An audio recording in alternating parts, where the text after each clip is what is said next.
ব্যাপার? আপনারা ঢাকা সরাইছেন কেন? ভাবি ভালো আছো? হ্যাঁ হ্যাঁ ভালোই আছি। এনে কেন আইছেন? ভাবি গ্রামে তো ভালো কোনো স্কুল নাই। গ্রামে কোনো ভালো স্কুল নাই, তাহলে এখানে কি? ভাবি আমার পোলাডারে লই আইছি শহরে ভর্তি করবো।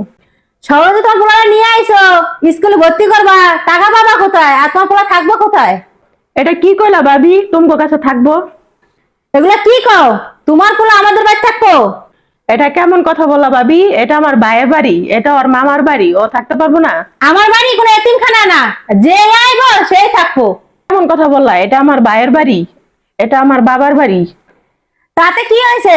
তোমার ভাইয়ের বাড়ি, তোমার বাবার বাড়ি, তোমার বাপের বাড়ি, তোমার ভাইয়ের বাড়ি, তাই বলে কি তুমি এখানে থাকবা?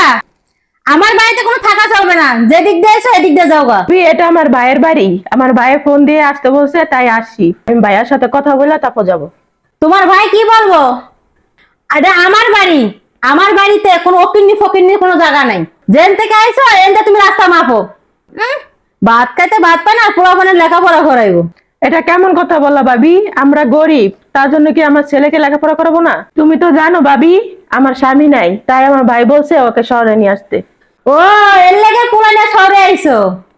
আমার স্বামী তোমার পোলা লেখাপড়া খরচ চালাইবো, সেই আশায় ঘুম নষ্ট করো না।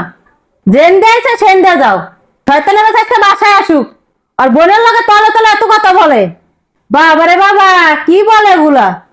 হের পোলার বলে লেখাপড়া খরচ চালাইবো। শয়তানের বাচ্চার একদিন আর আমার যে কয়দিন লাগে। ভাবি আয়সা দাঁড়ায় রইলাম, একটু ভিতর ঢুকতে দিলা না, বসতেও বললা না। বল লাগবে না, আর আমার রুমে সহজে কেউ বইতে পারে না। ভাবি তোমার রুম কি দিয়া বানাইছো যে আমি বসতে পারবো না? এটা তুমি বুঝবা না যে কি দিয়ে বানাইছি। বেশি বুঝো দেখে তো অল্প বয়সে স্বামীটা রেখাইছো। ভাবি তুমি এ কথা বলতে পারলা? তুমি তো জানোই আমার স্বামী রোড অ্যাক্সিডেন্টে মারা গেছে। তুমি যে তোমার স্বামীরা কিভাবে জ্বালাইছো, এর লেগে তোমার স্বামী সকালে মরে গেছে। মা, আগে কইছিলাম শহরে যাবো না, তুমি আমার কোনো কথাই শোনো নাই। শহরে গেলে মামি আমাকে অপমান করবো। তুমি তো আমার কোনো কথাই শোনো নাই, এখন অপমান হয়েছে, মন ভরছে। চলো গ্রামে চলো। যত বড় মুখ না তত বড় কথা। যান ঠিক আছে। হ্যাঁ বাবা তুই ঠিকই কইছস, চল আমরা যাইগা। হ্যাঁ এটাই করেন, গ্রামে যান গা, গ্রামে যা ওখানে লেখাপড়া করেন গা। হ্যাঁ যাও গা। আর শহরে লেখাপড়া করাইতে অনেক টাকা লাগে, এত টাকা দিতেও পারবা না আর পড়াতেও পারবা না।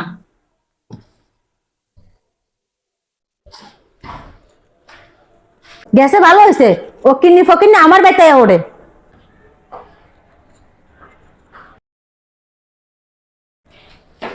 আফা তুমি কখন আইছো? তুমি বাইরে একটু আগে আইছিলাম। একটু আগে আইছো, এখন আর কই যাইতাছো? আমি চলে যেতেছি। গ্রামে চলে যাইতাছো, আইছো একটু আগে।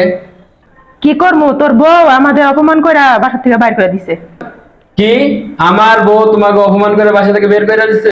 শুধু তাই না, আমাদের অকিনি ফকিনি বইলাও গালাগালি দিছে। কি ওর এত বড় সাহস আমার বউয়ের হকিনি বউনের গালাগালি করছে? আচ্ছা আপা রুমে চলো, আসো। না ভাই, এখন থাকার দরকার নাই, আমরা গ্রামে চলে যেতেছি। মামা, আমরা তোমাদের বাসা যাবো না, আমাকে অপমান করবো। আমি তোর মামা, আমি এখনো বেঁচে হ্যাঁ, আছি। শুটিং কর। চল আমার সাথে বাসা চল।